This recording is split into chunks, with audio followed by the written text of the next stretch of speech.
Bonjour à tous, je suis ravie de vous accueillir dans mon autre monde pour découvrir la guidance de cet automne 2025 pour euh, le signe de la Vierge, ascendant Vierge ou un signe lunaire en Vierge. J'avais envie de vous présenter un format légèrement différent de ce que je fais d'habitude. Déjà pour commencer, je vais vous proposer une rune qui va euh, qui va euh, qui va vous influencer certainement sur cet automne, ou qui va être présente. Voilà, j'ai tiré donc une carte. J'ai tiré une carte du tarot de Jamie Sawyer, le Out of Hands Tarot, et j'ai pris l'Irine Lenormand en complément pour avoir des informations. Et évidemment, j'ai fait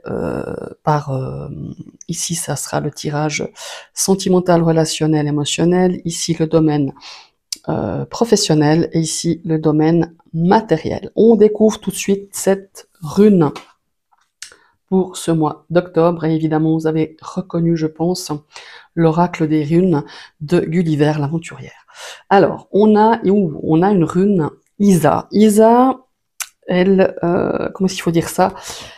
Isa, c'est une rune un petit peu d'inactivité. Je dirais que vous êtes peut-être pour cet automne dans une période un peu statique, figée, voire carrément hivernale.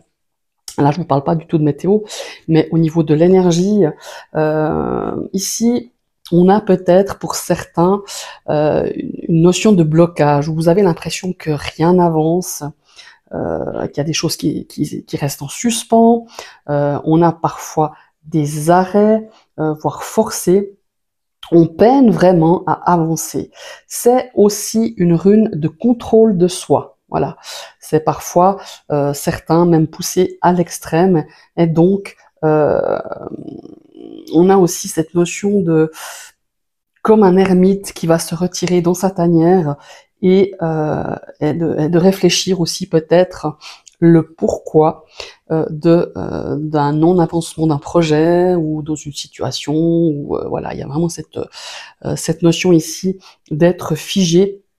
Peut-être aussi, c'est aussi un moment où on se dit on ne peut compter que sur soi-même, et peut-être que justement ce moment d'être statique, hein, que rien n'avance, c'est peut-être aussi de semer les graines qui pourront germer dans un proche avenir, quand les conditions seront plus propices. Parce qu'ici, on a une notion, c'est pas forcément de votre volonté que les choses n'avancent pas ou qu'elles restent statiques, mais par les volontés extérieures, par tout ce qui est extérieur à vous. Ça peut être, je sais pas moi, un blocage au niveau peut-être professionnel, dû à quelque chose qui a bloqué ou qui n'avance pas, dû aussi peut-être à des blocages, en fait, pas vraiment de par votre volonté.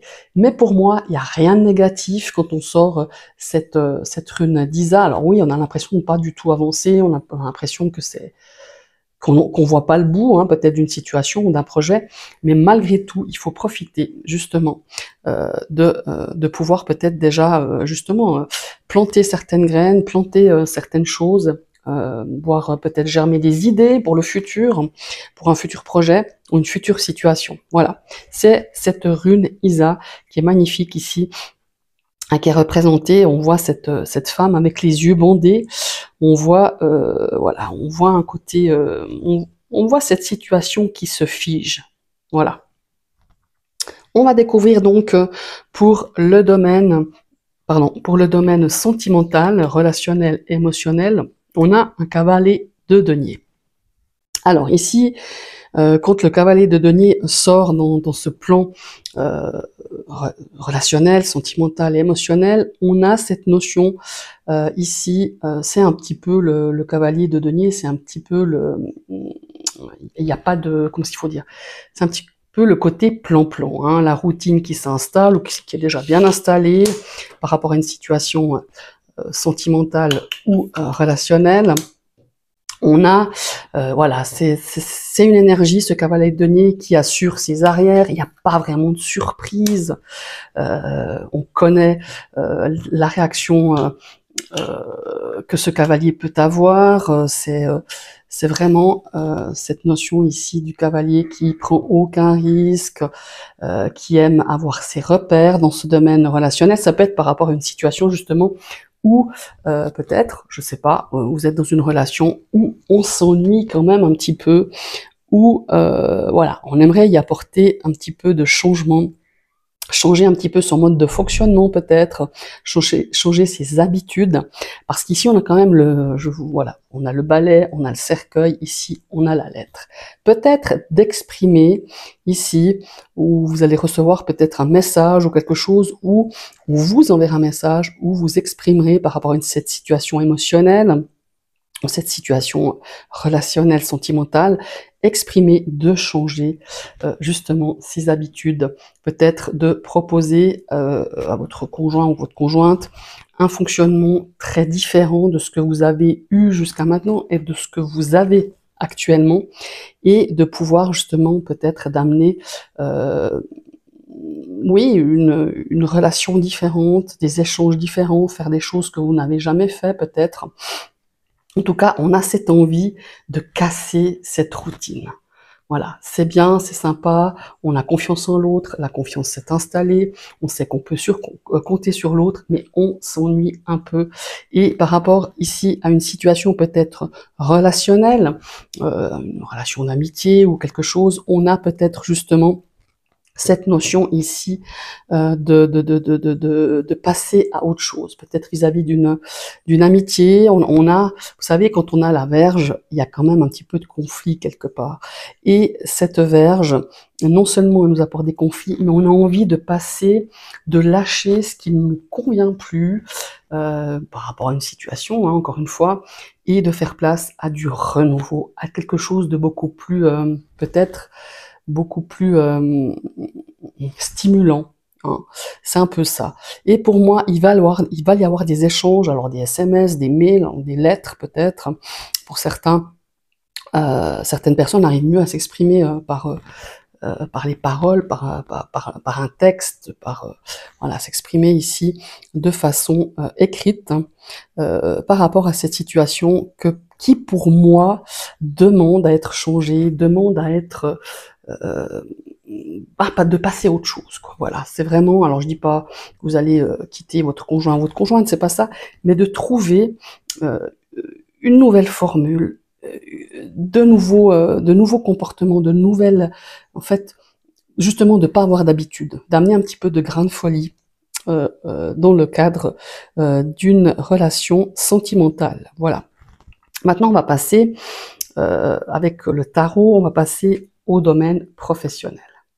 Alors ici, on a un page, on est toujours dans les deniers, hein, c'est surprenant, on est dans l'aspect ici matériel, mais pas seulement, on est dans la matière. Le valet de denier, c'est un petit peu au niveau professionnel la découverte. Pour moi, certaines personnes soit vont commencer une nouvelle formation pour cet automne, ou alors ça peut être une formation complémentaire à votre job actuel, ou complètement une reconversion peut-être, où vraiment on va sortir un petit peu de ce qu'on faisait ou ce qu'on fait encore peut-être pour certains encore, sortir un petit peu de votre emploi actuel. Ah ouais, très intéressant.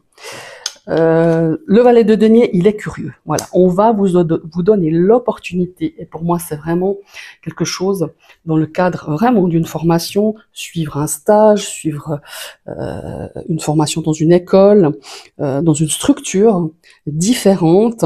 Et pour moi, certaines personnes iront même sur le terrain. Voilà, je m'explique. Le valet de denier, donc comme je vous le disais, il est curieux, il est inventif, il a cette curiosité, cette envie d'apprendre quelque chose de beaucoup plus, bon, je pense de beaucoup plus intéressant peut-être que dans votre emploi actuel, ou un emploi vous avez peut-être eu pendant de longues années et tout d'un coup on s'essouffle.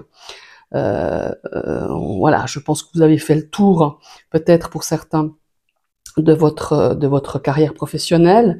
Et justement, on a aussi cette rune ici qui nous dit, OK, maintenant tu as envie de changer, mais il faut aussi, comment est-ce qu'il faut dire ça? Il faut aussi préparer, hein, peut-être une reconversion professionnelle. Vous avez l'impression que ça piétine, hein, on stagne, on pédale dans la semoule, comme j'ai dit, mais ici, dans ce domaine professionnel, on a l'opportunité, justement, de pouvoir planter ces fameuses graines en suivant une formation, en faisant des stages, en faisant des, je sais pas moi, une nouvelle orientation professionnelle, mais ça me parle de choses de terrain. On va sur le terrain, on veut des choses concrètes, on va au contact des personnes, parce qu'ici, le jardin, c'est le cercle, euh, alors je dis cercle amical, mais c'est le milieu public, on va à l'encontre des gens, on va sur le terrain en fait, c'est ça. Voilà, alors peut-être que au niveau de la formation aussi, quand on parle du jardin, peut-être que ça va vous faire sortir aussi de votre zone de confort, de justement cette notion de plan-plan, la routine. Dans ce milieu professionnel, on n'est pas dans le cadre du domaine sentimental, mais quand même, on a cette curiosité, cette envie d'apprendre quelque chose de différent, d'apporter quelque chose de différent dans ce domaine professionnel. Voilà. On va maintenant découvrir l'énergie générale dans le domaine matériel. On a le chariot. Oh, très intéressant. Le chariot, ici, dans ce cadre matériel, c'est, on reprend, voilà, on a une personne ici qui fait du vélo, donc on se remet en selle. Voilà, on se remet en selle peut-être face à un domaine financier qui, pour moi, je vais juste retirer encore cette carte, avait juste, ah oui, ok. On est peut-être face à des difficultés, face à des choses, dans ce domaine matériel, on a eu des obstacles, on a eu peut-être aussi des, comment s'il faut, des revers, hein, des revers au niveau, dans l'aspect du budget, des finances. Vous avez un peu trop dépensé cet été peut-être, et il est temps de reprendre les rênes, de reprendre un petit peu les ficelles de l'aspect matériel de votre budget ou peut-être d'un investissement ici financier. On vous dit d'être sur vos gardes, voilà, c'est ça. Le chariot, il faut pas, je veux dire, dans le cadre matériel, il faut pas laisser complètement aller les choses en disant le mois prochain ça va mieux aller. Si vous faites pas des efforts, si on reprend pas justement les choses en main, vous risquez d'avoir un petit peu des soucis, vous risquez même parfois, pour moi, il y a ici un incontrôle complet par rapport à une situation financière ou par rapport à un bien matériel. Méfiez-vous, on a la ruse ici avec le renard. On a le cavalier, quelqu'un pourrait vous entourlouper, surveillez bien vos comptes, faites un budget pour redresser un petit peu cet aspect des finances, cet aspect matériel, parce que ça pourrait vous créer des soucis, pourrait vous créer, comment il faut dire ça, une insécurité matérielle. Voilà, c'est ça.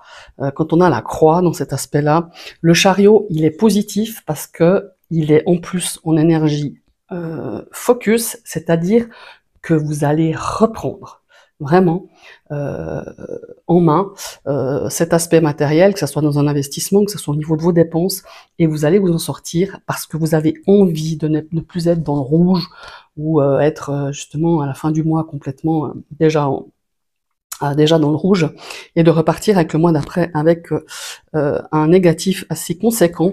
Mais attention ici, justement, on vous prévient de vous mettre en action, voilà, et de faire des prévisions pour cet automne au niveau de vos dépenses, au niveau de ce budget, et d'être attentif à tout ça. Alors, le positif, c'est vraiment cet aspect du chariot qui lui maîtrise. Vous allez maîtriser mieux cet aspect matériel. Voilà. Même si on a Isa ici, qui pourrait nous donner un petit peu cette influence sur cet aspect matériel en vous disant, ok, là, c'est un peu tendu à ce niveau-là, on a l'impression qu'on n'avance pas, on a l'impression qu'on ne maîtrise pas mieux, mais par contre, essayez de réfléchir justement pour les mois, les semaines à venir, comment vous pourriez remettre dans le vert votre situation financière. Voilà mes chers amis les vierges, je vous souhaite un très très bel automne et à tout bientôt. Bye bye.